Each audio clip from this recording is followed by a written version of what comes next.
ఉ ఉవ అంటే క్లాక్, గడియారం. అలాగే ఇంకో ఎగ్జాంపుల్ వచ్చి ఉంఫాల్ అంటే యాక్సిడెంట్, ప్రమాదం. ఇంకొక లెటర్ వచ్చి ఔ, ఔటో, కార్. సో ఇది కలిపి పలకాలి మనం.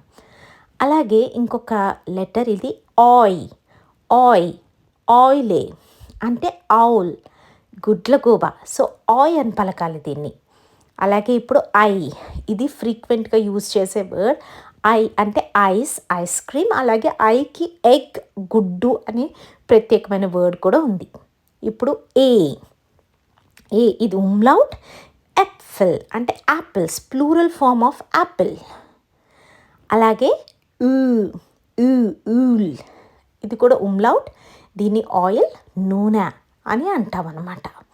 సో అలాగే ఇంకొక ఉమ్లౌట్ని చూద్దాం. ఊ, ఊ అంటే ఊబ అంటే అబో, పైన. ఇది